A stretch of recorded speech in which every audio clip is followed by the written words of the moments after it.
One of the hardest parts of getting older is feeling like something's off in your body, but not knowing exactly what. It's not just aging, it's often your hormones too. When they fall out of balance, everything feels off. But here's the good news. This doesn't have to be the story of your next chapter. Hormone Harmony by Happy Mammoth is an herbal formula made with science-backed ingredients designed to fine-tune your hormones by balancing estrogen, testosterone, progesterone, and even stress hormones like cortisol. It helps with common issues such as hot flashes, poor sleep, low energy, bloating, and more. With over 40,000 reviews and a bottle sold every 24 seconds, the results speak for themselves. A survey found 86% of women lost weight, 77% saw an improved mood, and 100% felt like themselves again. Start your next chapter feeling balanced and in control. For a limited time, get 15% off your entire first order at happymammoth.com with code NEXTCHAPTER at checkout. Visit happymammoth.com today and get your old self back naturally. Everything is better on a boat, and your vacation is no exception. This year, experience the world's most beautiful destinations aboard your own private yacht charter with the Moorings. Our fleet of modern, custom-designed yachts is just one reason we were recently voted Best Caribbean Yacht Charter Company by readers of Caribbean Journal. So when you next explore the Virgin Islands, the Bahamas, or elsewhere, don't accept anything less than the Moorings. Your vacation time is precious, so make the most of your freedom on the water. Book your perfect charter at moorings.com. Nothing less than the Moorings. Coming up on episode 301 of Wheel Bearings, we got the Mitsubishi Outlander plug-in hybrid, Subaru Crosstrek, Genesis G90, Kia Telluride, some fun track day stuff with Honda, including new electric racing karts and the Beast, and VW finally reveals the 3-row U.S. market version of the ID Buzz. Ford ups the price of subscriptions for Blue Cruise. Lordstown Endurance doesn't have much. And Tesla claims the Model 3 is now eligible for a $7,500 tax credit.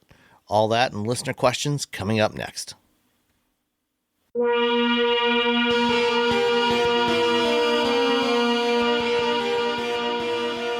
This is episode 301 of Wheel Bearings. I'm Sam Abu-Al-Samad, still of Guidehouse Insights. I am Nicole Wakeland, still of the Road Reflective podcast. And I am Roberto Baldwin, still all over the place, to be completely honest.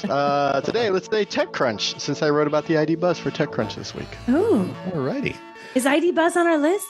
It is. Okay. Oh, you can't have it of course. You can't like, not wait, it has to be on the list. It has to be on the list. All right, Nicole, What have you been driving? I have several things to discuss. So I've been driving several, I know. So let's start with the fancier pants version of the two things I was in. So the Genesis G90 2.5 Turbo E Supercharger all-wheel drive. How's Wait a that? minute, I'm looking at the list here, and you said that's the fancier one? That's the I don't fancier. know about that. Wait, what did I put on the list? G90. No, I mean, no, I think. Oh, geez, I thought I'm like, what did I put? You're so sarcastic. I'm like, did I accidentally put a Mercedes on there? Yeah, the Mercedes S-Class. Yeah, so yeah, man, that's such a down market. I had another G-Wagon. That's the less fancy. So I had the G90, which I like Genesis. I just think it's good because they just like Hyundai, they give you more content for the buck than other comparable luxury car makers. And I really think Genesis just looks fantastic. Like you never get one of those and you just get through your week without somebody commenting on something, the way the wheels look or what is that or the grill. Like I always get random comments from people when I'm out to eat or at the grocery store or shipping something at UPS. It really does look, they do look like something special. I really think that. So I love the design of these. This one is, it is not an inexpensive vehicle. So this one starts at $98,700. Mine was $100,370. So it just made it into being $100,000 car. That's a lot. That's a lot. That's a lot of the monies. It's a lot of monies. I mean, 10 years ago, it would have been hard to imagine anything from Hyundai costing over $100,000. Right? That's the thing. $60,000. You'd be like, This is a six-figure Hyundai, basically. I feel like that's insulting it a little because you're like, yours if they just like took a Sonata and made it $100,000. It's not a Sonata. No. This is a very different car from a Sonata. This is a very different car. And it has It's got a 3.5 liter supercharged V6 with 409 horsepower and 405 pound-feet of torque.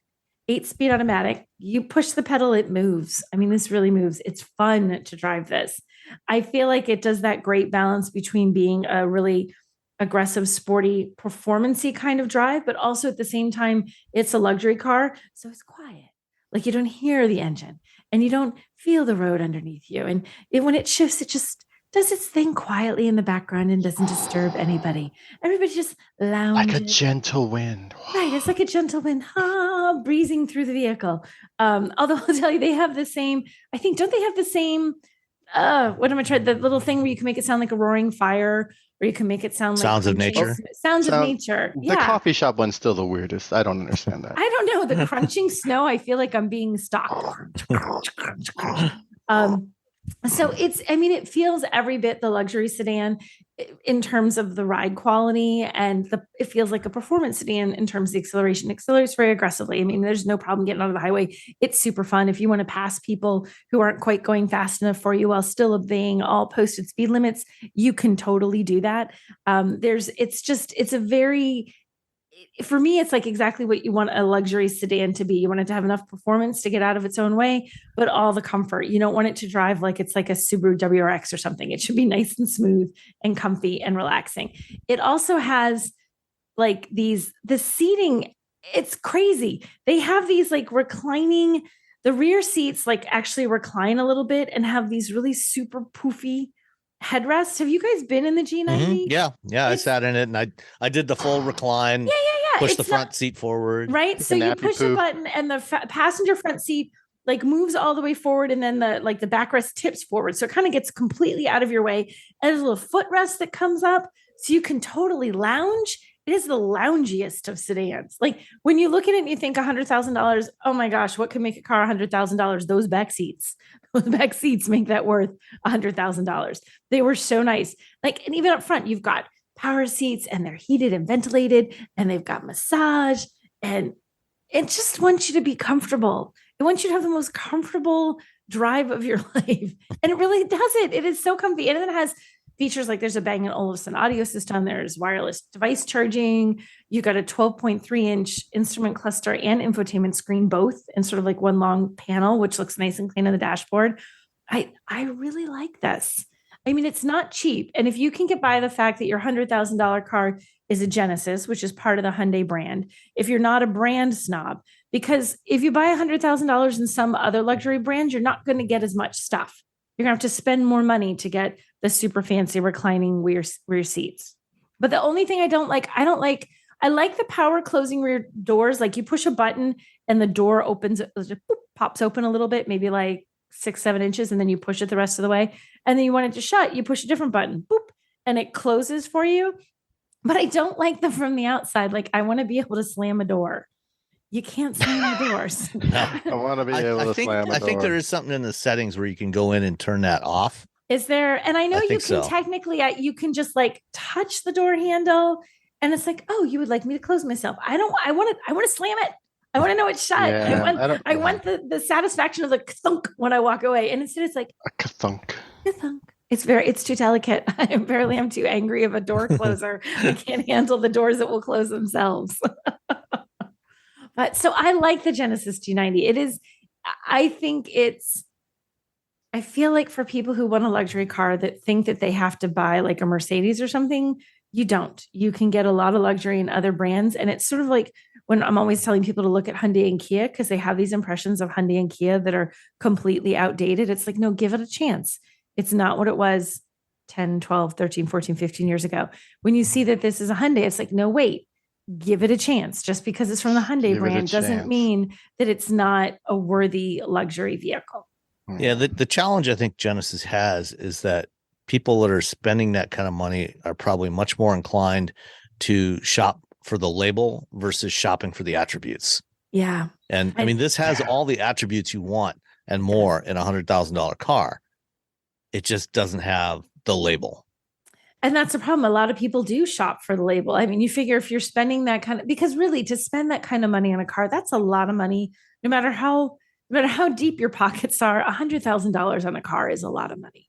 And if you're doing that, like you can get very many, very nice cars for significantly less than that. So if you're going up into that price range, you probably are looking for a little bit the prestige of driving that car. And I don't know. Do you think Genesis will be able to capture that prestige? Do you think? I mean, it doesn't have it now. Time, I think in time, like Lexus took a little while for it to get where it is. I think it's harder for Hyundai because Toyota's together. Just when you think Toyota, you're like, oh, it's just a car that's going to last 7 billion miles, and now we're going to make a luxury version. Whereas Hyundai still, I mean, the whole Hyundai Motor Group is still fighting that. It's such a shame. They're still battling the Hyundai Excel, is what I'm trying. That's so long ago. This is not your father's Excel. Yes, it's not your father's Excel. I want to be like, no, come on, people, stop. Things change. No, actually, this is not your stingy father's Excel. This is not your stingy father's Excel. Yes. So I genuinely, I really am impressed with every Genesis that I get into in terms of delivering a luxury experience, from the ride to the materials to the performance. They always do exactly what they say they're going to do. Like they deliver exactly that, but they just deliver so much more than other luxury brands at the same price point. So please, everybody who's looking for a luxury car, if you're one of those people with super deep pockets, look at Genesis. You're making a mistake if you don't look. You should look at Genesis. Give them a chance. Give it a chance. Yeah. All we are saying is give Genesis a chance. Just give Genesis a chance. Yes. So that's my fancy car. Oh, I was waiting for it. Go ahead, Robbie. Just give Genesis a chance. Nice. There we go. Lovely. The other car I had was not quite so fancy. It was still lovely. It's still the same wheelhouse, I guess, brand. Same parent company. Yeah, same parent company. Which also should be given a chance. I had the Kia Telluride, which is been around for a couple years now, and everybody loves it. I think everybody loves the Telluride. Is there anybody who doesn't love the Telluride? I don't think so. No. Well, everybody. Actually, I think the Hyundai Palisade product planners. Oh yes, the Hyundai Palisade product planners hate the Telluride. Yeah, the Telluride 3-row SUV, seating for everyone, room for their stuff. This year it gets a bit of a refresh. It looks a little different. It gets a few new features. Like it's sort of, I don't know if it's technically a mid-cycle refresh or just we decided to do some stuff for 2023. So it looks a little bit better. It has some extra stuff. And they introduced the new, it's new to this. They've had it for the X Pro and X line, which they've been introducing on various Kia models. And those are sort of the more rugged off-road, like they get some off-road stuff. Like for this one, the X line has a higher ground clearance and raised roof rails. The X Pro gets a higher tow rating, not a heck of a lot higher. The standard tow rating is 5,000. This gets 5,500. So it gives you a little bit more, but like seriously, no Rubicon Trail in this, people. That's not what they mean when they say this is off-road ready. But it can do more than a dirt driveway. It can do more than a dirt driveway. It is surprisingly capable. You can do a lot. So it's like if you are someone who ventures off the beaten path to get places a little bit, excuse me, then the X Pro trim is the one to go for. And I had the SX Prestige X Pro, which is the fanciest trim in the X Pro. It's the hardest thing to say the name of this car. What car do you drive? It's 18 words. By the time you finish saying what you're driving, the person is Kia Telluride. Yeah, Telluride. I drive a Telluride. At the end of the day, I drive a Telluride. I drive a Telluride. So this one, you could have two of these for the price of one Genesis. The one I had was $55,120.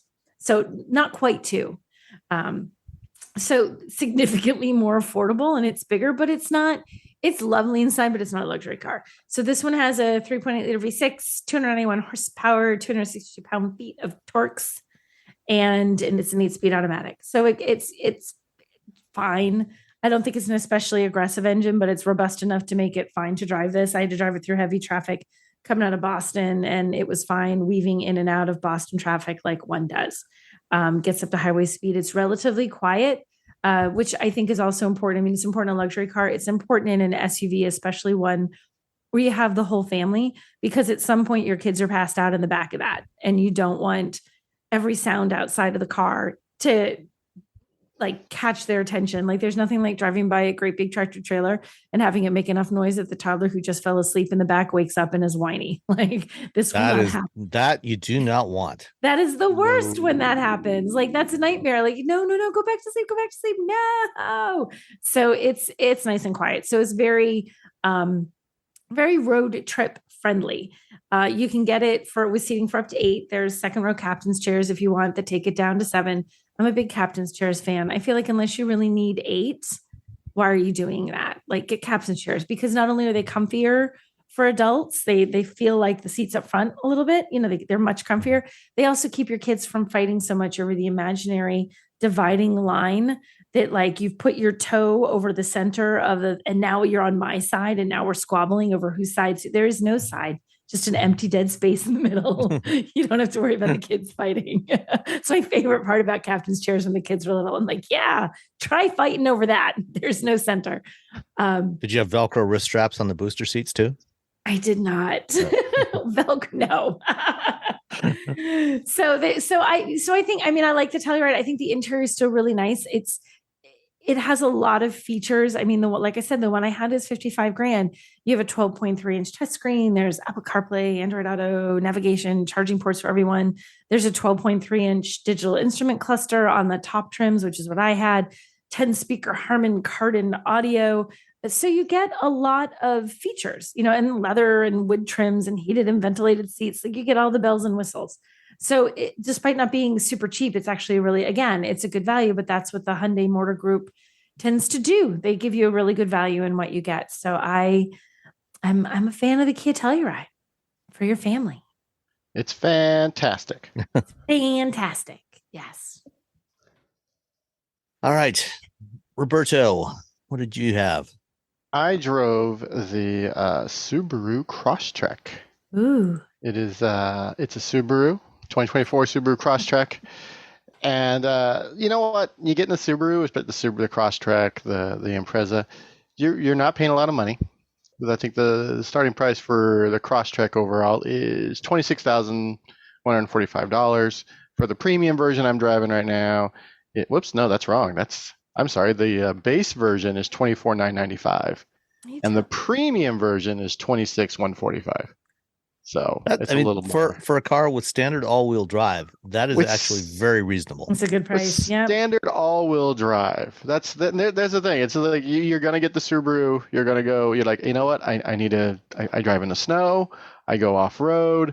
I like to bike or kayak. Or I think of any all-wheel drive vehicle, I think the Subaru people are the ones that actually do the thing that the all-wheel drive is supposed to do. Did you do the launch program? They had a thing about where they checked with their owners, like what percentage kayaks, what percentage does this, what percentage does that? And they're like, they were even kind of like, yeah, they really do kayak when they looked at their results. They do the thing, because at the end of the day, it's very much it's a smart buy. It's under 30,000, which all-wheel drive, anything else is probably going to go. But it's it's comfortable. The interior it's all very utilitarian. This is where the things are. Push the buttons, make the things. They have that new. The new display in the vehicle, the 11.6 multimedia plus system, whatever. Anyway, it's a portrait display, but next to it, like to go the climate controls, is just little arrows. You push with your fingers. Want to adjust the radio? You just turn a little knob. Ooh, what a concept! Fancy. Yeah, there's a volume knob. There's buttons for the thing. There's buttons for the things you want buttons for, and then all the other junk is in the display.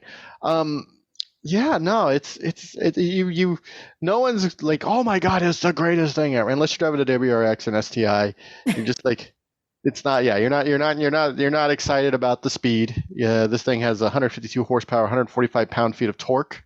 This is from the 4-cylinder 2-liter Boxer engine. It's not quick. It still has really the biggest downside to the Subaru is the CVT.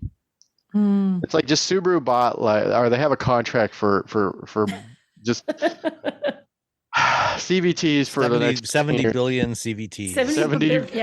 70 billion CVTs. That is really the only thing I don't like about this car is the CVT. Like, now it has a little paddle shifter, so you can do that. So you can pretend, you have control. I like that you're hand motioning paddle shifters. I'm hand motioning, because podcasts are a visual medium. Right, exactly. I like Subarus because they're very, this is what it does. They're very matter of fact, and they very much, it just does this thing. What do you want to do? You want to go off? Yeah, we can go off road. You want to go in the mountains? Yeah, you can go in the mountains. All the things you think you need a big SUV for, you can just do in this thing. Do the Crosstrek. And the Crosstrek is like, it's a crossover or it's a wagon. All the Subarus are wagons. I don't care what you say.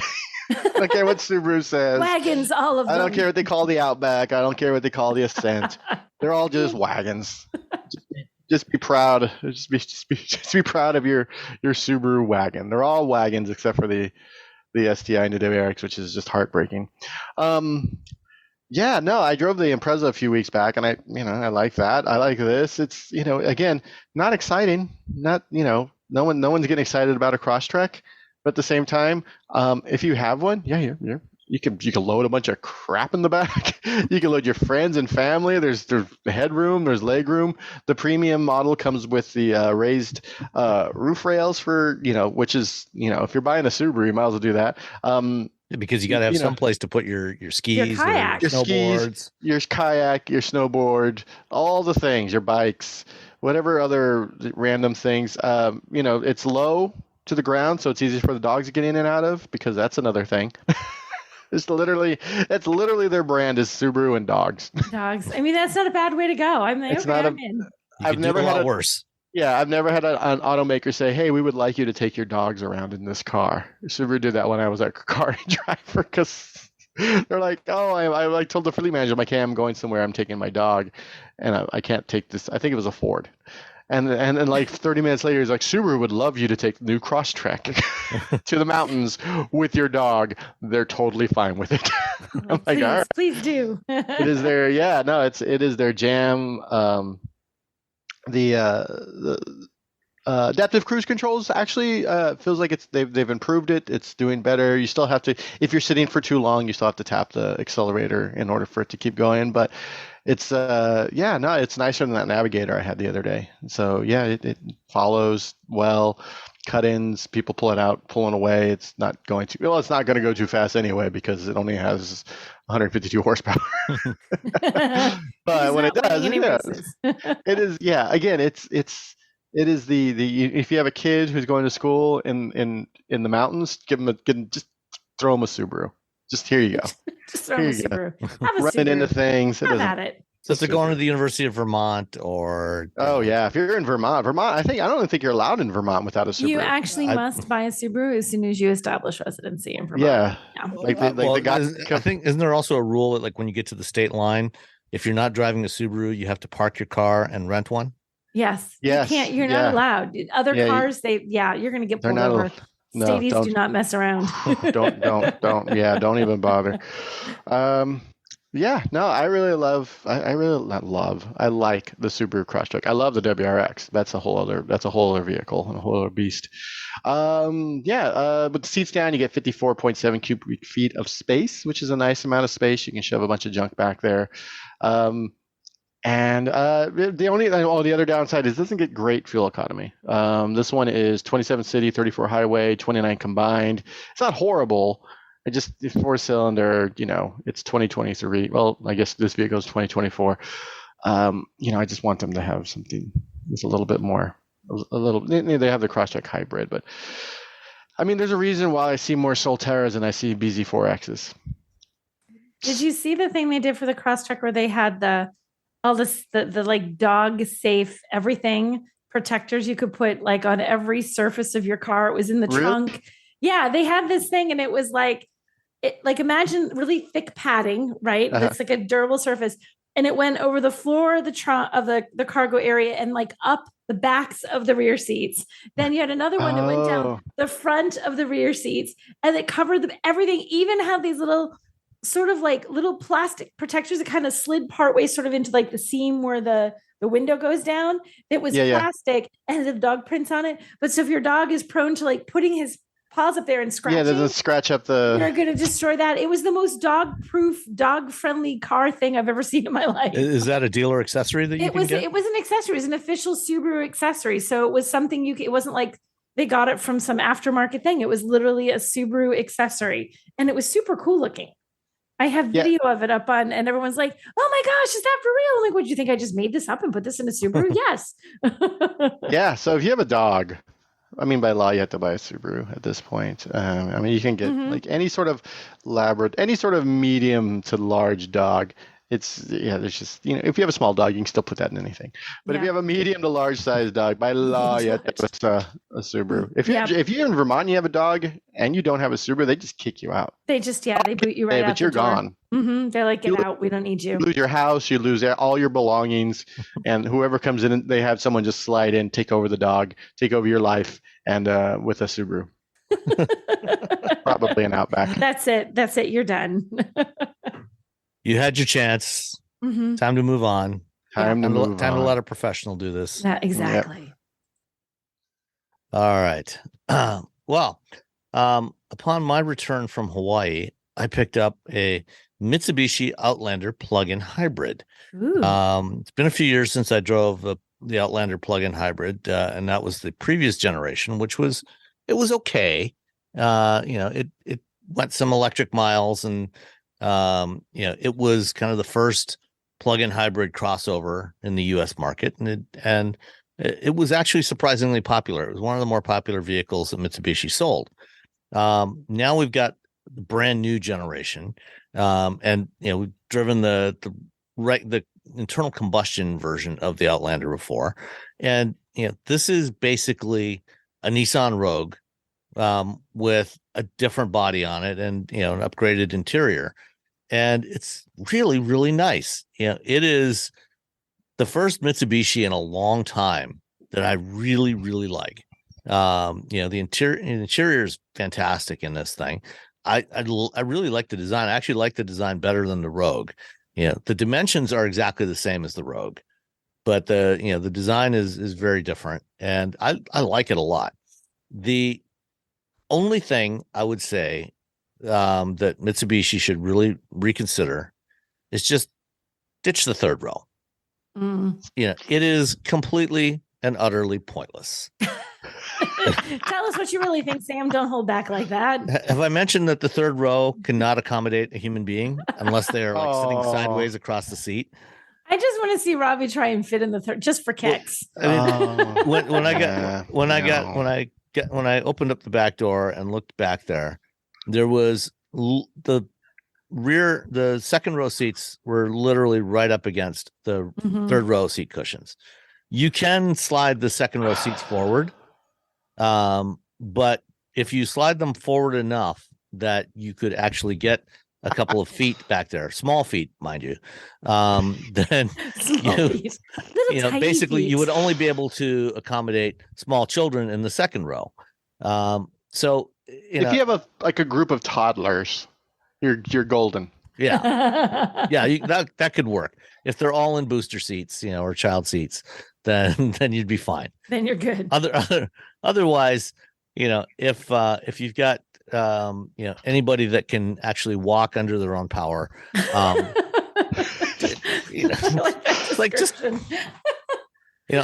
least offer the third row as a delete option. So that it's not taking up space in the cargo area. For all the people who can't actually use the darn thing. Yeah. I just folded it down and left it at that, that's really the way it should be. But then you're taking up, I don't know, like 7 or 8 inches of vertical height, so a fair bit of volume in the cargo area. But aside from that, this thing was really impressive. The 2023 Outlander plug-in hybrid has a larger 20 kilowatt hour battery pack now. Cool. It's still not showing up on the fueleconomy.gov site, but Mitsubishi says it'll get 38 miles of range on a charge. I took it on my usual test loop that is a mix of some highway, some interstate and some rural, 55 mile an hour highway, and some urban and suburban driving. And I put it in EV mode, EV priority mode. And by the time the engine came on, I had driven 47 miles. Wow. Yeah. Wow. That is one of the best overachieving results I've ever gotten, especially with good a for plug-in Mitsubishi. Go Mitsubishi, because you're right that they've had like they've had the best. Yeah. Best. I'm going to and then they tried to pull that thing where they had this version of the Outlander coming out, but then the previous generation Outlander showing up in the United States as a PHEV, and we're like 2 years ago. And everyone's like, Yeah. So, and this one, it's all-wheel drive. So you've got a hybrid, conventional hybrid electric system on the front axle, plus an electric motor on the rear axle. Let's see, how much power does it have? It's got quite a bit of power. I can't remember now. Let's see. Well, anyway, it's significantly more than the 200 horsepower that you get with the 2.5 liter naturally aspirated engine. And so it's it's got more than adequate performance. It's got quite good performance for a vehicle in this size class and this segment. Interestingly, this is also the only plug-in hybrid out there that has support for DC fast charging. But for some reason, Mitsubishi, since they are a Japanese brand, and they build their cars in Japan, they opted to put a CHAdeMO charging port on this thing. And it's also got the standard J1772 AC charging port. Okay. I took it over to the CHAdeMO charger over at the Electrify America station, and it charged on CHAdeMO at 22 kilowatts, which is surprisingly fast for a plug-in hybrid, and you can be the only plug-in hybrid at the supercharger. Yeah, that's right. Right. Well, except you'd have to find a CHAdeMO to supercharger connector adapter for that. I'm sorry, it's a CHAdeMO at just a charging station. Yeah. So there's that. The AC charging speed, however, was far less impressive. Only 3.5 kilowatts.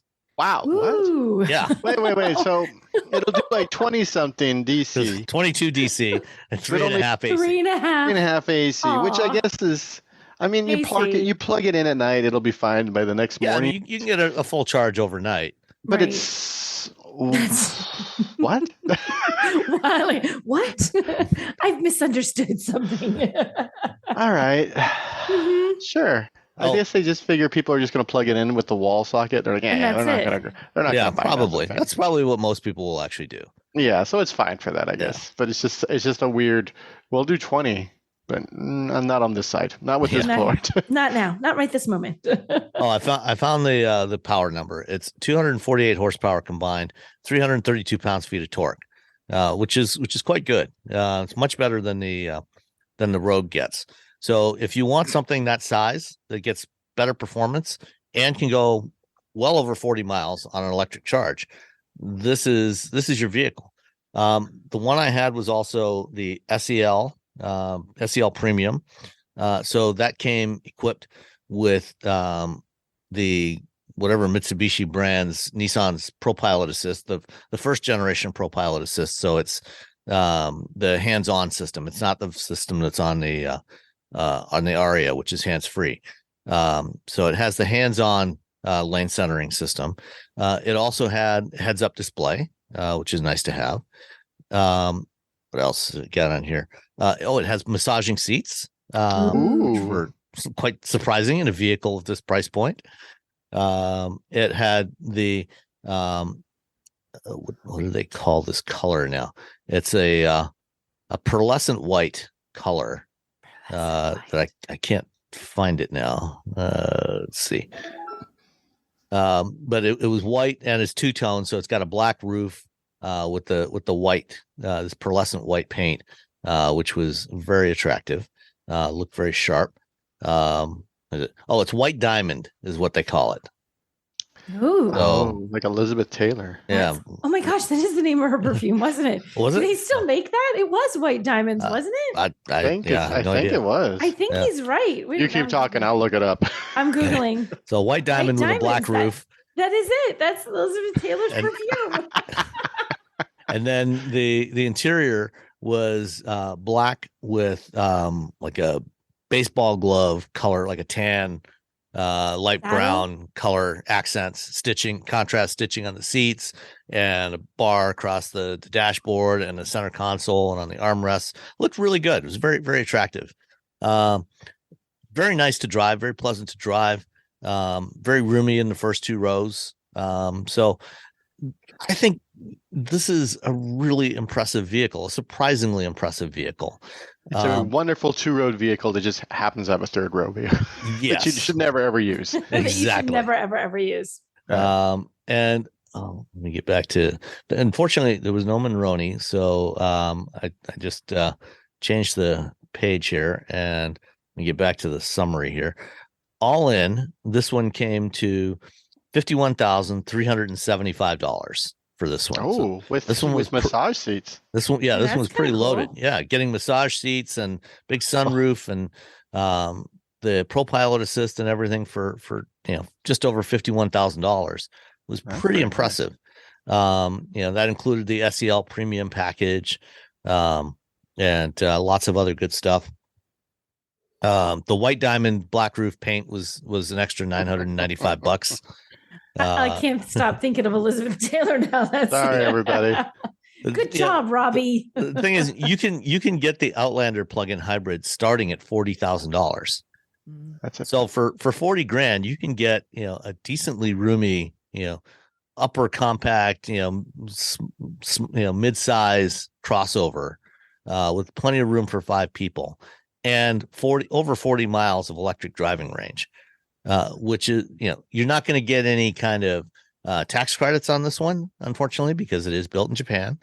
But it's still quite a reasonable price for what you're getting. Yeah. It's more electric range than a RAV4 Prime.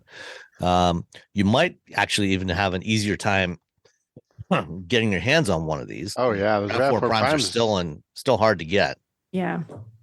But if you're interested in something in this size class as a plug-in hybrid, I would definitely go take a look at the Outlander PHEV. Would you guys like to guess at the delivery charge on this one? $995.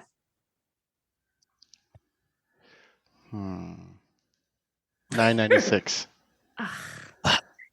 It's a 50%, 50-50. Robbie got it. Of course he did. $1,445. Oh wow, Yeah, we weren't close at all though. Wow. Yeah. Well, I just have to beat you. That doesn't matter if I'm close. Yeah. Price is right rules. You don't have to outrun the bear. You just have to outrun the slowest person in your group. I get Exactly. it. Yeah. Mm-hmm. Did you know you can support Wheel Bearings directly?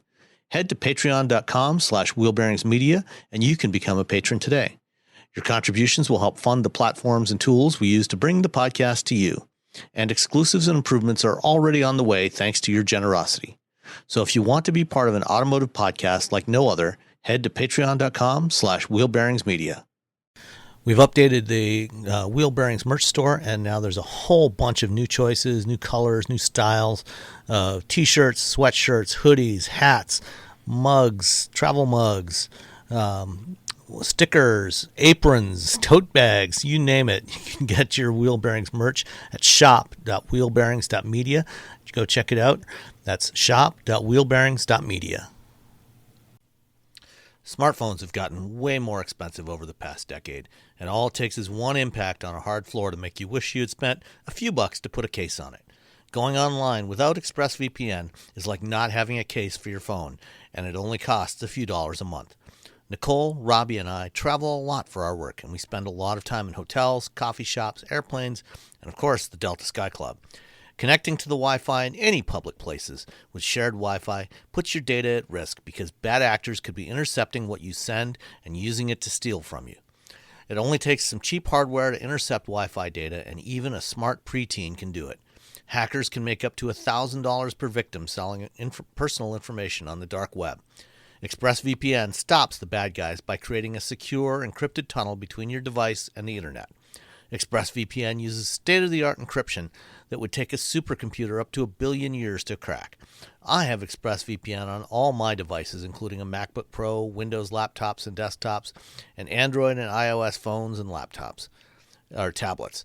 When I want to be secure, I just launch the app, click once to connect, and my data is secure.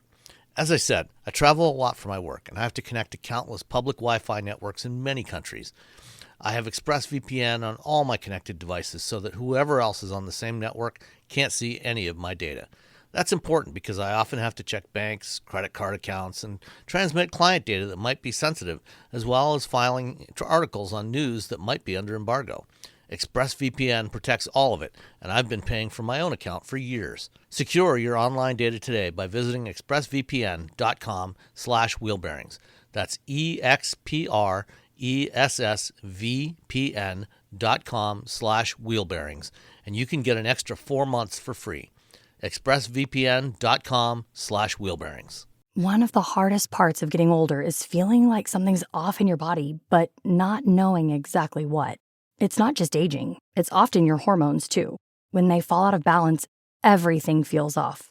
But here's the good news. This doesn't have to be the story of your next chapter. Hormone Harmony by Happy Mammoth is an herbal formula made with science-backed ingredients designed to fine-tune your hormones by balancing estrogen, testosterone, progesterone, and even stress hormones like cortisol. It helps with common issues such as hot flashes, poor sleep, low energy, bloating, and more. With over 40,000 reviews and a bottle sold every 24 seconds, the results speak for themselves. A survey found 86% of women lost weight, 77% saw an improved mood, and 100% felt like themselves again. Start your next chapter feeling balanced and in control. For a limited time, get 15% off your entire first order at happymammoth.com with code NEXTCHAPTER at checkout. Visit happymammoth.com today and get your old self back naturally. Does it ever feel like you're a marketing professional just speaking into the void? Well, with LinkedIn ads, you can know you're reaching the right decision makers. You can even target buyers by job title, industry, company, seniority, skills. Wait, did I say job title yet? Get started today and see how you can avoid the void and reach the right buyers with LinkedIn ads. We'll even give you a $100 credit on your next campaign. Get started at linkedin.com/results. Terms and conditions apply. All right. Let's get into some other stuff. The two of you went to Huntington Beach the other day to see something that looks pretty cool. You want to tell us about it? Yeah, we went to see the ID Buzz. The buzz. It's supposed to like bus, but buzz. Buzz, get it? Because it's electric. Because it's a buzz. It's not a minivan, right? It's a bus. It's a bus. It's a minivan. They're all minivans, to be honest. But it's it's a bus. Let's just say it's a bus. But it looks cuter. It looks more bus-like. Hey, it looks at least like if we call it a bus, people might actually buy it. I know, right? Oh, people are gonna buy it.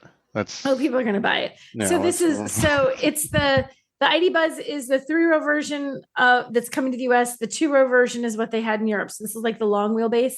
So you get more room. And it looks like it's super cute. I mean, part of why you're buying this is that retro thing. Like everyone kept talking about the Beetle when the Beetle came back and it was like new Beetle, old Beetle. Is this kind of the same thing? Well, kind of, but not. It's a very different audience than what the Beetle was looking for. This is, they're not making a huge number of these. I want to say it was 100,000. I'm remembering 100,000 from the Hanover factory for the entire world. Yeah, for everybody, for the entire world, 100,000. So it's going to be, I honestly, at least initially, I think it's just going to be enthusiasts, people who were just in love with the original VW bus and want another one are going to say, I got to buy it. I got to buy it. And they're just going to buy it. And they're going to buy it in 2 seconds after it goes on sale because there's only 100,000 of them out there. It's not going on sale. Is that 100,000 of all, like the 2-row and the 3-row total? Yeah, that's everything. That's the everything. That's the capacity. They said they might be able to go a little bit more. And then after pressing the CEO Pablo about it, he's like, well, we'll see. Maybe we'll do another one. But they're like, it's a niche vehicle. It's a halo vehicle. There's no point in spinning up another factory for something that, the demand might fall off after 2 or 3 years, which you understand, financially understand, but like when you want one in your driveway, like boo. Yeah. Exactly. And it does look cool. I mean, we didn't get to drive it. We just got to look at it. In fact, Robbie, you were sitting in the back of it in the third row, and you didn't, unlike the Mitsubishi Outlander PHEV, he could actually sit in it. Plenty of leg room. There was room between my knees and the thing. Like, it could actually go on a drive. And you had room over your head. You didn't look like you were squished in there all kind of uncomfortable. It is a party van. And I love how the second row seats, like they slide, they have a really, I don't know what the number of inches it travels, but it really 7.4, 7.9. It was 7 something. It's a lot, yeah. So it slides and then it tips. So if you're trying to walk into the back seat, you fully can just step up and walk straight in. Like you don't need to turn your body at an angle at all. So it's very, very accessible third row and usable because Robbie sat back there. I think that's kind of neat. And I think I like it has cute features like the sliding. There's dual power sliding doors on all of them, a standard feature. In fact, the standard features are ridiculous, but the door has a little window, a little power window. You push a button and it slides, not up and down, left, right, like boop, little square door. It looks like it's the same kind of window that they use in the back window of most of the pickup trucks now. It made me think of the Fisker's dog window for some reason, that little tiny dog window. It's like a little porthole into the outside world. A window within a window. Window within a window. So that was kind of neat. And it is like, oh my gosh, the feature list is they were going down the features like dual power sliding doors, and you have this large infotainment, and your seats are heated and your seats are ventilated. And it's all standard. So you're just like listening and you're like, well, price going up. But there goes the price again. There goes the price again. There goes the price again. $1,000. So they didn't tell us price. So we were guessing. And I feel like the general consensus from the collected automotive media was we're going to start at least $60,000. Yeah. It's going to be give or take. That's going to be for the rear wheel drive for the which I feel like just get that. So, but it looks really neat. It looks fun. It in terms of style, it looks exactly like you would want the modern version of the Volkswagen bus to look, I think. What did you think, Robbie? Do you think it looks I've never been in a press anything where everyone in the room was like, I want one of these. We're all the journalists because we can, we drive a lot of cars. We sometimes we drive very fancy cars. You can be on a McLaren launch or a Lamborghini launch or an S-Class launch. But not everyone in that room wants that car. They're going to drive the car. They're going to judge it based on where it belongs in the market. But the reality is I don't want a Lamborghini.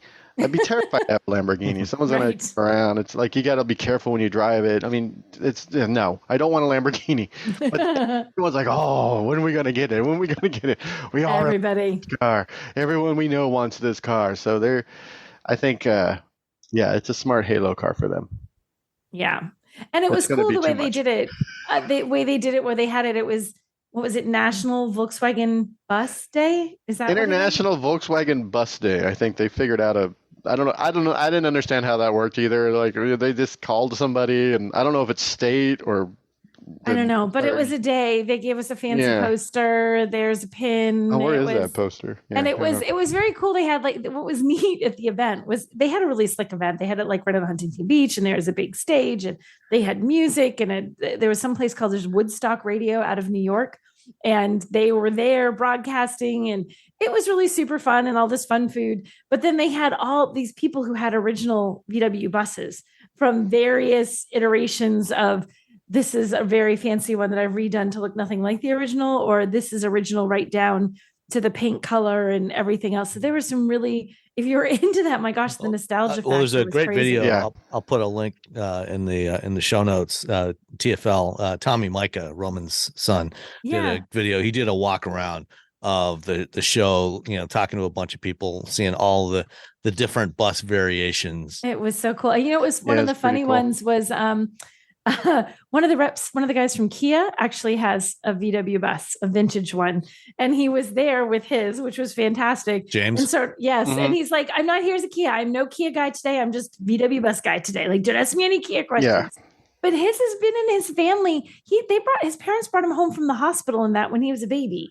It has been in his family his entire life. I'm like, that's the kind of nostalgia this car instills. Like my parents kept this car. It needed repair at one point. We did that. This is the car that has literally been in my family. One family has ever owned it, and it's his family.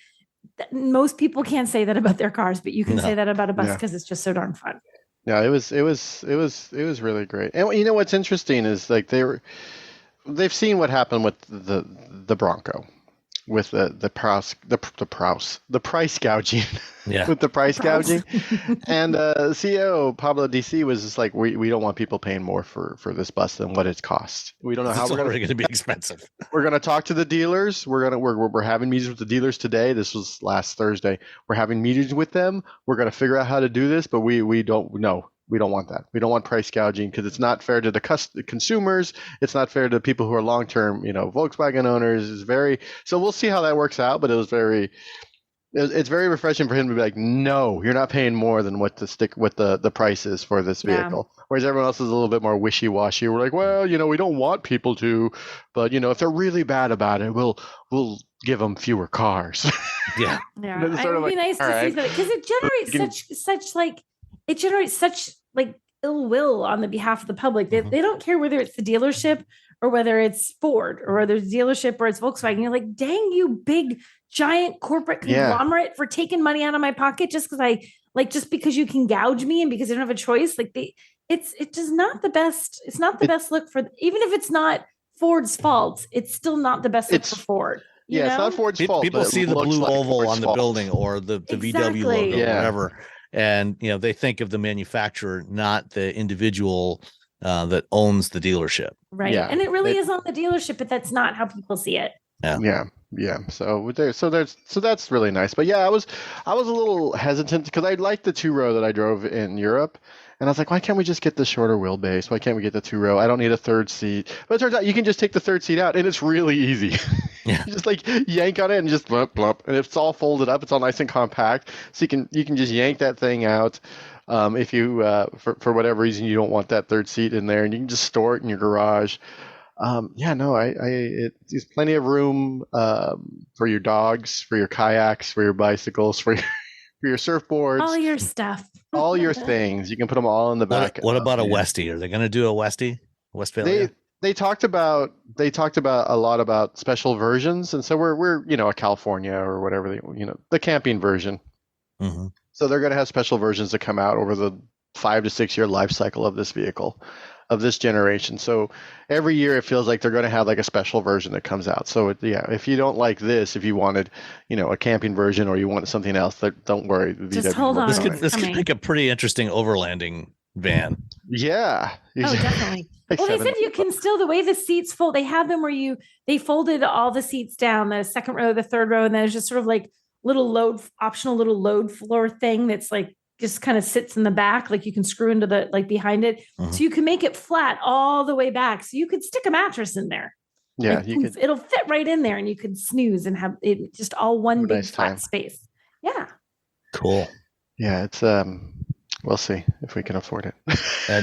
and it should get close to 300 miles of range. EPA, they said 260 for the 2-wheel drive and 252 give or take for the all-wheel drive. That's the 91 kilowatt hour range, which I'm like, well, the size of the van.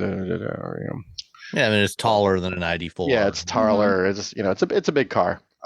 So it's 282 horsepower, 406 pound-feet of torque for the rear-wheel drive, and then with the all-wheel drive you get 330 horsepower, and they didn't give us a torque number for that one. And since you can fold those seats down, even if you got to charge a little more often, you just go and you can take a nap. Fold the seats down, take a nap while you're charging. Exactly. Feel all nice and refreshed. 8 USB-C chargers, charge points in it, and you can just everything you own, just put it all in there. It charges at 200 kilowatts. That's the top end. I think nominal ones. Yeah. So it's charging quick. It's if you're charging at 200, I feel like all right, you're fine with 250 miles of range. Yeah. It's when you're charging at 250 miles of range and you're getting 50 kilowatts and you're on a road trip. You're like, oh. And you're like, no, dang it, no. Yeah. All right. Well, I didn't get to go to Huntington Beach, but I did get to go to the M1 concourse last week. Which is pretty darn cool. And Honda, the Detroit Grand Prix was this weekend. And so ahead of the race, Honda brought some fun stuff out to M1 concourse and invited a bunch of us out there. And they brought their new prototype electric racing carts, go-karts. They brought a fleet of Civic Type-Rs to try out the new Honda LogR 2.0 app. And they also brought the Beast, which is the CRV hybrid racer that I think we talked about a couple months ago when they announced this thing. And we actually got to go for rides in the Beast. This thing is just insane. Yeah. They took a CRV body shell. So it's a steel body shell straight out, from a stock CRV, and they did some modifications to it. They cut it up, they sliced it in half.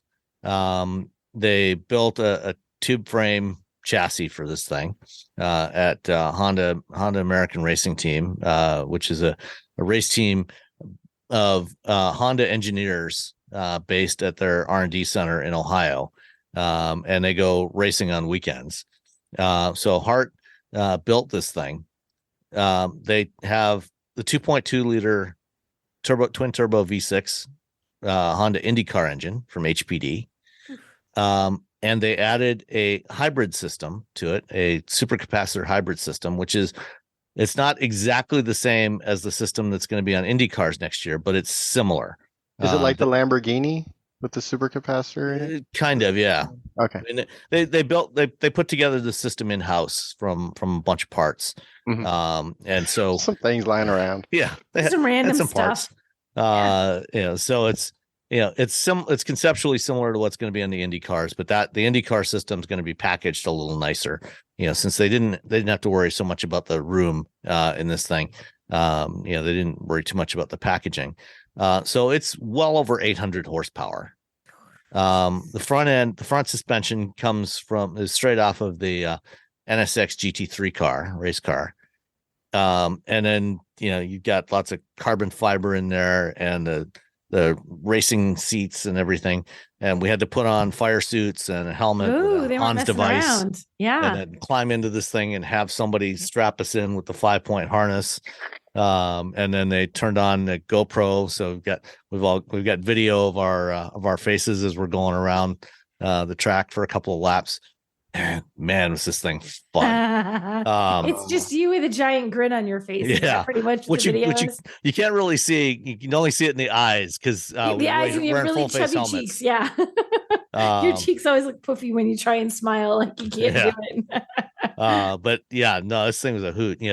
They leave the pits on electricity. So it's the engine's off as they're pulling out of the pits, and then as soon as he hits the track, then engine fires up. And a couple of really hot laps. And this thing is just wickedly fast. Slick racing tires. I was talking to somebody from Honda over the weekend at the IndyCar race, and she told me that this thing, because it is essentially a race car, it's not inexpensive to run. It costs them $20,000 a day to operate this thing. Oh my Lord. Which, it's comparable to what it costs to run an Indy car. Wow. Yeah, because the tires, the tires don't last very long.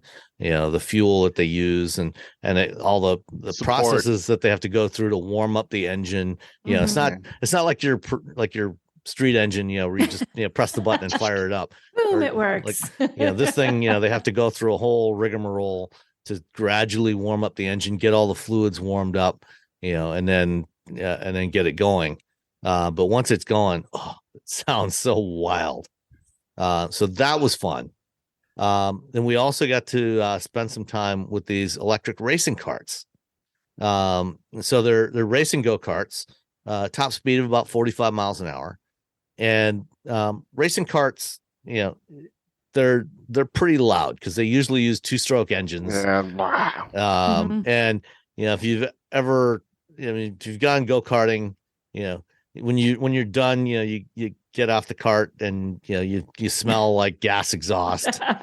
You smell like the 70s, really. Yeah, pretty much. Yeah. So what they've done is they've developed a racing cart, taking advantage of some of the technology that they have in Asia, in a number of Asian markets, for their electric scooters. So it's got swappable batteries. And they have a standardized swap system. There's a couple in Asia. There's a couple of different companies that are doing these battery swap systems for scooters and not so much for e-bikes with these, but the big one is go-karts. and they have operations in Taiwan and India and a bunch of other Southeast Asian countries, where you pay for a subscription to use the battery, and basically when the battery runs down, you just go. They have these kiosks all over the place, and you take your depleted battery out, you shove it in the kiosk, and you grab a fresh one and shove it in your scooter, and then you're on your way. And Honda is doing the same kind of thing. It's their EGX system, they call it. The cart uses 2 of these batteries, and they sit kind of beside your hips on either side of the seat in the go-kart. The batteries weigh about 23 pounds each. They'll run the cart for about 30 minutes, which, we did 2, I think 5 or 6 minute sessions with these things. And trust me, after 30 minutes, you will need a break. You're ready to get out because you're on the ground. You're done. You're suspension. There's no suspension. There's no steering assist. It takes quite a bit of effort to steer these things, and you're flicking these things around. They're rear wheel drive. There's no front brakes, just rear brakes. No regen on these things. But they are super quick, because you have that electric torque, and they use the same motors that they're using on their electric scooters. So it's a 2 kilowatt electric motor. And these things are wicked fast. And they've got a fleet of them that they're taking around and they're testing right now, having people evaluate it. They haven't decided yet if they're going to put these in production. Oh. But they'll probably cost, if they build them, they'll probably cost somewhere around $10,000, which is not bad for a racing cart. Yeah, it's not that bad. It's fun. Yeah, it's a fun little toy.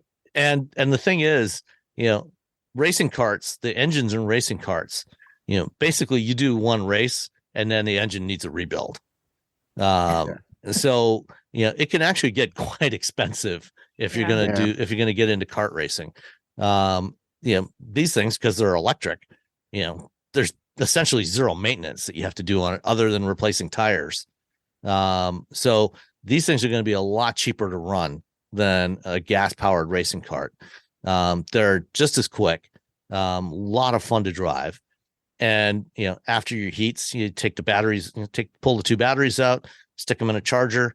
You can have extra batteries, so, if you're sharing the cart with somebody else, they can just pop in a fresh pair of batteries and you're good to go. That's pretty cool. That's pretty nice. I'm sad I didn't get to do this. I know, right? There was a Honda. Years ago. There was a Honda racing. What was it? The lawnmower. And I remember that. They emailed me like, "Hey, do you want to go do this?" I'm like, "Yes, I want to do this." Like, "How tall are you?" And I told them how tall I am. And they're like, "Oh no, you're too tall." Too tall. Yeah. Oh no. I can't sit in an F1. I tried to sit in an F1 once, an F1 car, and they were like. The PR person was like, "Oh, you want to sit in?" I'm like, "Yeah." And they looked, and the driver looked at me and looked at the car and just shook their head. No. I was like, "Okay." Oh, being tall isn't great. Yeah, the Honda racing lawnmower had 190 horsepower. Would go from 0 to 60 in 6.2 seconds. Man, I was so sad. They felt bad too. I think they called me on the phone. They're like, "Hey, you really?" I'm like, "I'm really." Like, "How tall are you?" They're like.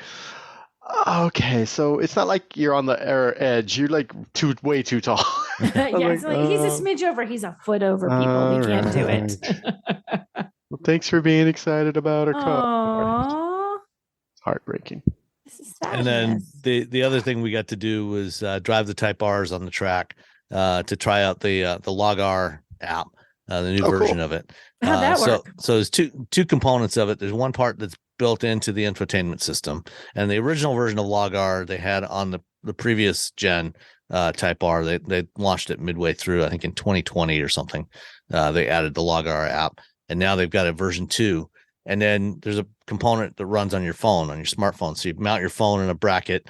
You can use that as a camera. You hit the LogR.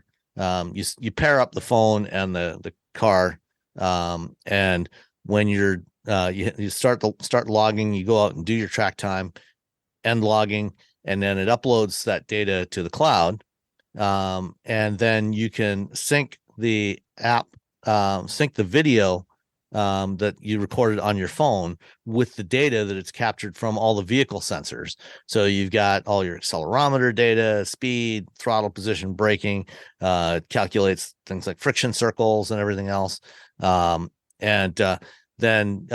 you can sync that, and it'll create an overlay of that data on the video, so you can see as you're driving. Cool. Yeah. So yeah, it's pretty slick.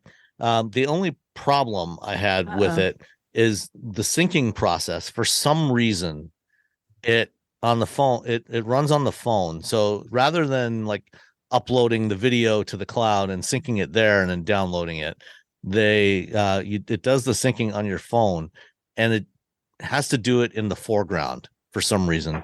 So basically, so you have to keep the app running. Yeah. So for like as I think it was about a 10-minute session.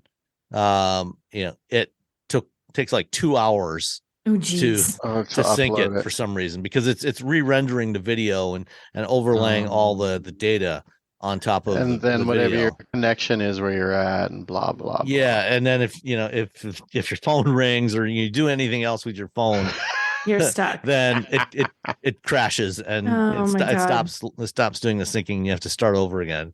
So that part didn't work great, but still it's fun. And you get scores, based on your driving. So it was pretty slick. If you're getting a Type-R and you're going to do some track day stuff with it, definitely recommend that you try that out. Very cool. All right. The Lordstown Endurance. That's horrifying. That? Yeah. Apparently it doesn't actually have very much endurance. Lordstown endurance. Oh gosh, Lordstown. Yeah. So it finally got its EPA range rating after they delivered like 31 of them to customers. 31? Who are these people? I probably fleets that they gave them to and said, "Here, please try this. Drive this. Yeah. Please buy some. Gosh, we'll give you one to try out." It's rated at only 174 miles of range. What is it? The 104? What's the battery? It's 109 kilowatt hours. Oh my gosh.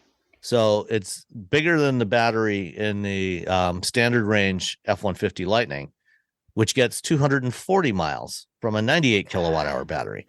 This gets 174 from a 109 kilowatt hour battery. It also has only just over 1,000 pounds of payload capacity, about 8,000 pounds of towing capacity. Yeah, basically. Well, no, Maverick's got 1,500 pounds of payload. Yeah. Okay. So this thing is basically pretty useless. So as if anybody was even really seriously considering buying one of these before, now there's really no reason. Now they're to buy done. one. No one's gonna buy one. Not a soul. I've been talking about how Lordstown's a boondoggle since the beginning. What was the company they had before? Workhorse.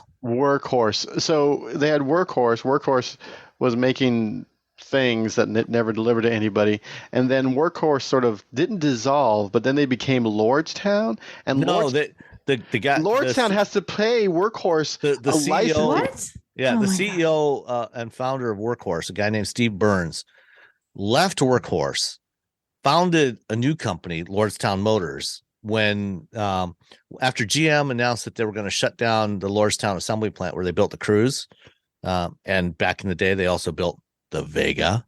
Oh gosh.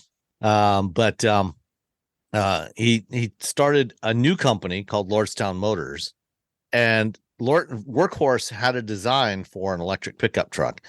He licensed the IP from Workhorse, which he was no longer CEO of, but still owned some stock in. Exactly. The whole thing is a boondoggle. Right. And then, he hadn't actually raised any money for Lordstown and didn't have any money to buy the plant. But when GM announced that they were shutting down the plant, the former guy in the White House got so angry and was was tweeting up a storm about, how GM was so terrible for America and everything because they're shutting down factories in the U.S. In order to shut him up, GM gave Steve Burns $40 million, of which $20 million was meant to pay GM back for the factory. And then the other $20 million was supposed to be initial working capital. He gave him money to buy their factory. It's like if you're selling your house and you gave the person the money plus extra. Yeah. You're selling your house for $500,000. Here's $1 million. Just because we like you. The whole thing, the whole, it's such a wow. It's such a boondoggle, and it's every time we bring up Lordstown, I'm like, oh man. So it's a Faraday future of America. Yeah. It's America's Faraday future. Just like every time you kind of look into it, like, oh God, what is going on here financially? Oh, this is a scam. Now totally. I get it. So they delivered 30 of them to somebody. Yeah. And then they had to stop because they had another battery fire. Oh man. How would okay. So anyway, Lordstown is still technically a going concern, but who knows for how long. It's still technically a company. Yes. They haven't declared bankruptcy yet. They did do a 1-for-15 reverse stock split last week, so that they could remain listed on the NASDAQ because their stock price had been below $1 a share for too long. And NASDAQ said, if you can't get your price to $1 a share, we're going to delist you. And so they did a 1-for-15 stock reverse split to get it up to $3. But it's been declined. Then it's continued to decline ever since. Wait, 15? Was it 30 cents? It was about 30 cents a share. Wow. It was about 30 cents a share. So it's back down today. It closed at $3.03 a share. So it's actually compared to 1 month ago, it is down 45% compared to a month ago. I don't. So it's only a matter of time before it's back below $1 a share again. Yeah. All right. It's not great. On that note. Okay, let's talk about other stuff that has some interesting pricing. Tesla tweeted out late last week that the Model 3, all versions of the Model 3, are now eligible for full $7,500 federal tax credit. They, of course, gave no explanation as to how they've achieved this, because previously the cheapest version of the Model 3, the standard range rear-wheel drive, was not eligible for the tax credit, or it was only eligible for $3,750 based on battery components because they assembled the battery packs in the U.S. But it couldn't get the full $7,500 because the cells within that battery were lithium iron phosphate cells from CATL, a Chinese company, and those cells were made in China, and those are not eligible for tax credits. Supposedly, Tesla is claiming it's now eligible for a $7,500 tax credit. They're not saying how. So the only realistic way that this could be anything but a lie is if they have reverted back from using the CATL batteries to going back to the Panasonic 2170 cells and putting those back in the base Model 3. That's probably what they've done, but we don't know for sure because Tesla dissolved their PR department about 4 years ago. Who needs PR? And they don't answer questions. Correct. If you send an email to press@tesla.com, it just goes into a black hole and never gets answered, and nobody ever sees it. No one sees it. Never. You never get an answer back. Or maybe Elon checks that inbox once in a while just to laugh at us. That fool emailed us. So it's 40,000. You get 7,500 off plus if you have other state and regional things, you can get it down to 30,000. Yeah, for a Model 3. So you're finally getting the $35,000 Model 3, sort of. Yeah. Sort of. 272. Yeah. Yeah. Well, I've been I just always telling people, just wait 18 months. Tesla will improve their manufacturing process, and then I just gave up saying that. So, all you homeowners have unique needs.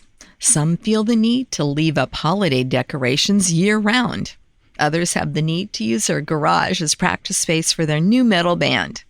And because each homeowner has unique needs, Geico helps you get the right coverage for your home and what's in it. That way, you get exactly what's right for you, even if your needs are unique. Get more with Geico. All right. Last one for this week is Ford Blue Cruise. They a couple of weeks ago, they changed their pricing for Blue Cruise. And they've gone to a subscription model, which is more like what Tesla offers for their enhanced autopilot and FSD packages. Blue Cruise was always technically a subscription. And what they did when they launched on the Mach-E, all but the base level Mach-E came standard with the hardware required for Blue Cruise. And you got, when you bought the Mach-E up until recently, you would get 3 years of the Blue Cruise software and updates. And then after that, you would have to pay for a subscription to continue getting the software updates for that. And then on the F-150, when they launched it on there, so there was no breakout. They never broke out the pricing on the Mach-E. On the F-150, because the F-150 launched before Blue Cruise was available, they offered the hardware package for $1,600, and then it was $600 to pay for the software once the software was available. And again, that was for 3 years, so it's $2,200 for 3 years.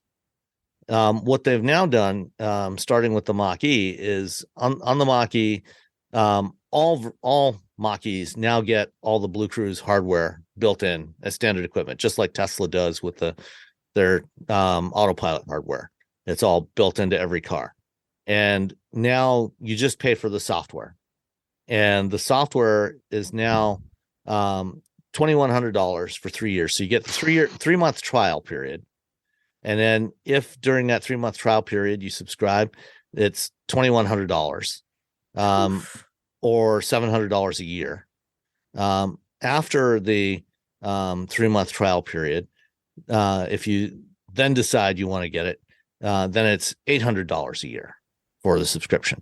So technically the price hasn't really gone up, but it's they've just redistributed how the price is working now, and that works out to what I think $800 a year. It's like $65 a month. Per month, which is quite a bit less than the enhanced autopilot or FSD, which is like $200 a month. For that. And with Blue Cruise, you can actually take your hands off the wheel officially. So details, the small detail. That's not much of a difference, Sam. It's just when you're in the car and you're like, I'm not going to pay. I think it's $75 a month or $800 a year. 70. I think so. Yeah, I was just looking at double checking. Maybe it said 75. There's you can pay monthly or annually. And I think if you pay annually, it's $800 a month. If you choose to go month by month, then it's a little bit more, just like most stuff is. Yeah, most. So I don't know. I don't know how much. I mean, it depends on how much you use Blue Cruise. Would you pay for it? No, God, no. I'm not paying $75 a month so I can take my hands off the wheel, because I never take my hands off the wheel. That's the problem. Is I take my hands off the wheel for like, hey, look, I can take my hands off the wheel for video and whatnot. But when I'm actually driving, I'm using Blue Cruise and Super Cruise and all the BMW system. I don't. Where am I going to put my hands? It's like I'm like Will Ferrell in like Talladega Nights. I don't know what to do with my hands. I don't know what to do with my hands. So I just end up putting them on the wheel. Yeah. Like where do I just put them in my lap, just sitting there flopping down, like cross your arms, cross my arms, like I'm. You can eat, I end up just putting them back on. Eat a burrito? Yeah. Eat a burrito, I guess. But then like the in-car monitor sees that I'm doing something. You just got to make sure you don't get the burrito in front of your eyes. Yeah, I guess. So I mean, it's nice for when you're. I mean, yeah, there you go.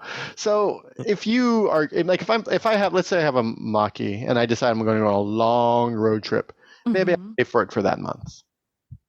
You know what I mean? Just like, I'm going to be on Can the you just do it? Could you just do it for 1 month and then cancel it? Okay, yes, you can.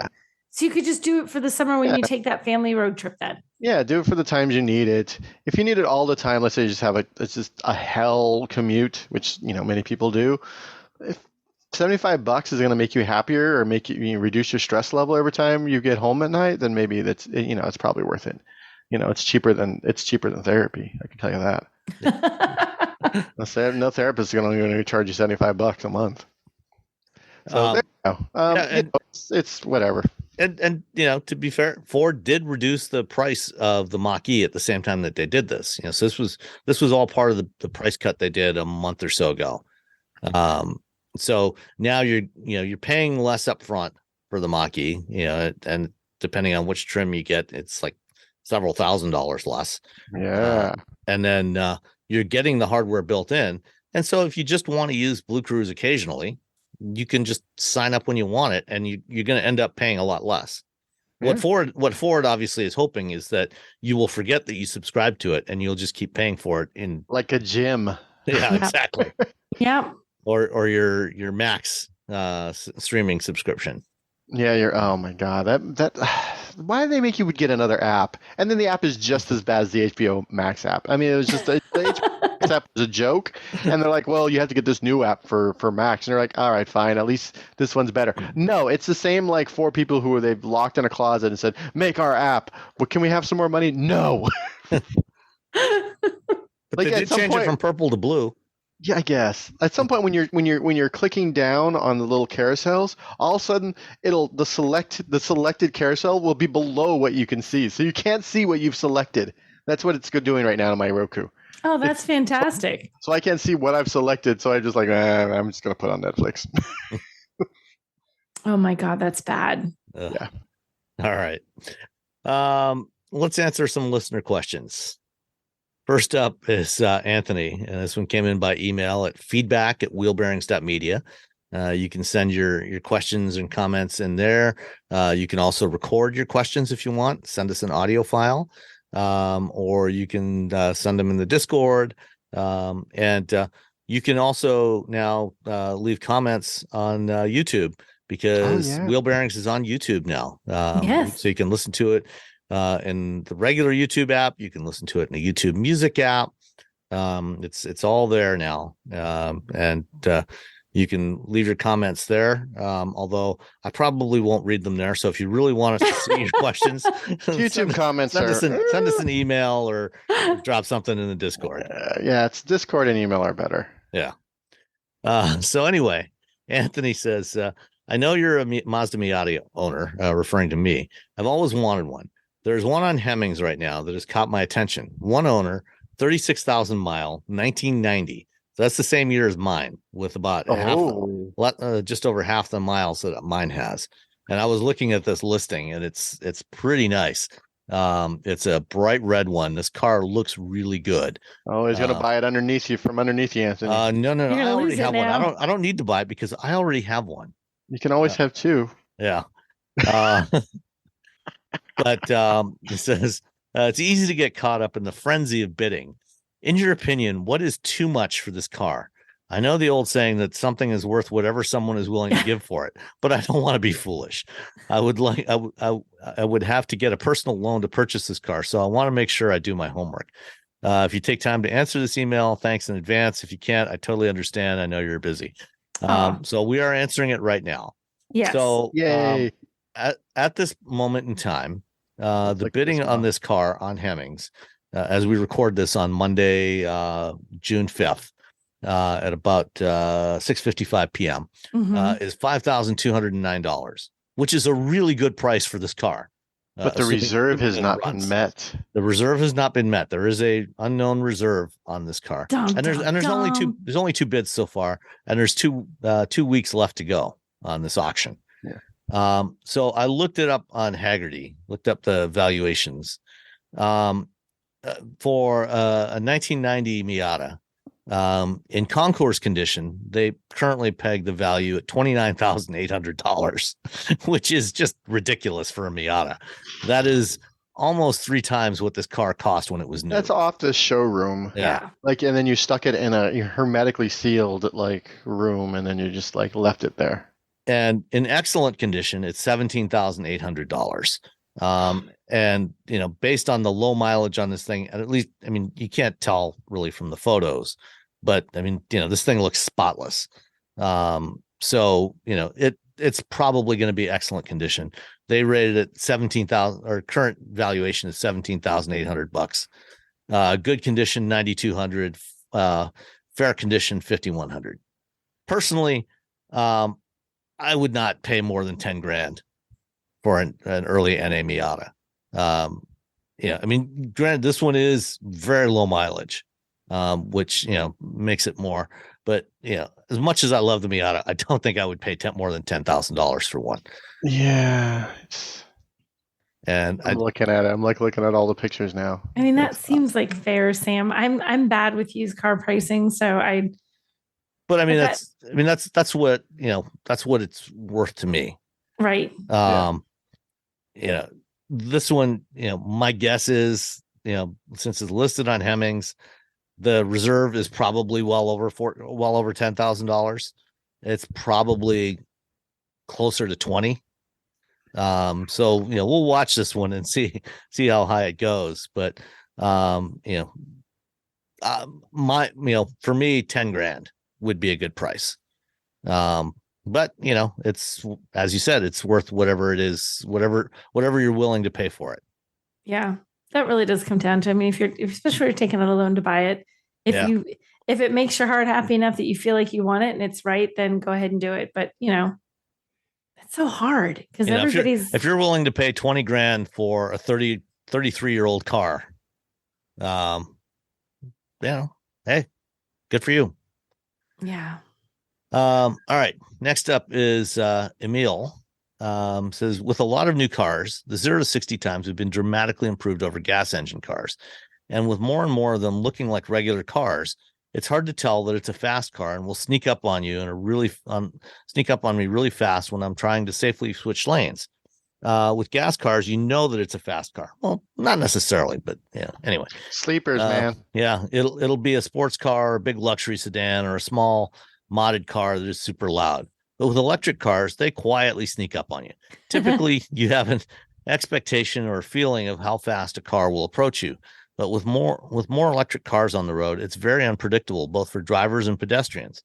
With great power comes great responsibility, and with fast electric cars becoming more accessible, I feel that more and more of them will be getting in the wrong hands. Think young teenagers. What are your thoughts on this? I mean, at slow speeds, they make a noise. Road noise tire noise is still a thing. It's not like they're just whisper quiet. Yeah, but if you're driving down the road, I mean, if you're driving down the highway, you're not going to hear that. I mean, you with experience, you're able to determine the speed of a car that's coming. Yeah. That's sort of like the thing that you have to deal with. That said, I mean, young teenagers are going to be young teenagers, and EV torque is probably the best thing that's ever happened to them in their minds, and the worst thing that's ever happened according to their parents. So I think there's something to be said for maybe like automakers, like, okay, we get it, EVs go fast, slow your roll. Yeah, slow it down, boys. Yeah, we don't need everything. And I talked to Lamborghini about this, and they're like, going from 0 to 60 in an EV like really fast, it doesn't matter anymore because everyone can do it. Kia's like, hey, look what we can do. Yeah. And now it's more about like how the car drives and what you're offering the driver beyond just going fast in a straight line. But I think there's also the opportunity for somebody to say, hey, there's a teenager mode on this, and we're going to restrict a bit of the torque. We're not going to restrict it to where it's dangerous to get on the freeway, but we're going to restrict it to where it's the speed of like a gas Toyota Tercel. You're getting where you need to go, but you're not burning through wheel. Toyota Tercel that's your benchmark. No faster than this. No faster. Well, hey, for a teenage driver, I was actually just I wrote something yesterday for. Honda had an announcement today that we didn't talk about, but they've got a teen driver coaching app that they've just launched. And one of the things mentioned in the release was 25% of traffic fatalities, or sorry, 1/3 of traffic fatalities are drivers under 25 years of age. Wow. It's, the phrase infant mortality, is quite literal here. Mm-hmm. You are far more likely to die in a car crash in your first 3 or 4 years of driving than for the rest of your life. Wow. And I mean, as someone who used to jump a car on regular roads as a teenager, yeah. Teenagers are dumb. God. What can we say? Yeah, when I was a teenager, I was a dum-dum. I did insane things with cars that I'm not going to go jump in my BRZ, but I would jump in the early 90s. I would jump my 90 Honda Civic. Why not? Because you could. Because you could. In our cars. And speaking of Toyota Tercel, my friend jumped his sister's brand new Toyota Tercel in a race once. Oh my God. It was the same road. We drove mountain roads. That's how we drove all the time. And yeah, he got that thing. He got it pretty high that one time. Oh my God. And I was like, that's a little too much. I'm not going to do that to my car. You saved it. Yeah. Good call. Look at you. I still jumped it, but I jumped it responsibly. He jumped it responsibly. So yeah, maybe we figure out a way to keep teenagers from utilizing all the torque that EV will offer. Because they have the teen driver stuff that lets you. Who is the teen driver thing? GM. GM, yeah, they've got a teen driver mode. You can set things. And Ford does too with their so you can set things so your kid can only turn the radio so high, and there's things like you can't start the car or something. One of them, you can't start the car if you don't buckle. Like they do different things to make sure that you're not the idiot teenager that we all are, or were when we were teens. Like they keep you from doing that. So I feel like maybe there should be just a way to, okay, idiot teen at the wheel. please throttle them down. You get your key fob. Your key fob is, you're still getting where you want to go. You're still going to get to the dance. The kids have dances still at school. I'm assuming they do. I think so. I don't remember going to dance. I remember just going to an empty field a lot. But yeah, so something. Yeah. So I understand where Emil is coming from. Yeah, for teenagers. I wrote an article a couple of years ago, basically saying that EV manufacturers, you've proved your point. EVs can be way faster than gas engine cars. It's time to stop. The 1,000 horsepower, sedans and SUVs. It's enough. It's enough. Yeah. If you're buying a BMW, sure, fine. If I'm buying, if I'm buying like an inexpensive Kia, not the EV, not the EV6 GT, but just the regular EV6, maybe I don't need to really go. Maybe I don't. Maybe my Kona shouldn't be like. Maybe I shouldn't be able to spin my wheels every time I step. Your Kona to go like a bat. It'll spin the wheels for like a half a block if I just stomp on. Well, that's probably as much a factor of the wheels, rolling resistance tires, low rolling resistance tires. But kids are like, woo, yeah. All right. Chad L started a thread in the Discord, and there's a bunch of responses in there. Thought it'd be good to chat about this a little bit. Looking to make the switch to electric in the not so near future, and looking at install options for at-home charging has me thinking about charger placement. It's been discussed before on the show that ICE fires still a number of those in BEVs, but I'm still wondering how safe charging inside a garage truly is. Would prefer an indoor install given the cold winters where I am. For those of you with BEVs at home, how comfortable are you with in-garage charging? I would be comfortable if I didn't have all my tools. My garage is just full of saws and whatnot. But I live in California. I live in Northern California. We just charge outside, but I would be totally fine with charging inside. I have a charger in my garage. I mean, I put it in my garage. I live in the Northeast. Mine's inside my garage. I'm not that. I mean, I had an electrician put one in. I made sure it wasn't, something that somebody just did halfway, it was done right. And I feel no less nervous about doing that than the other electric stuffs that plugged into my house could go at any minute. Yeah.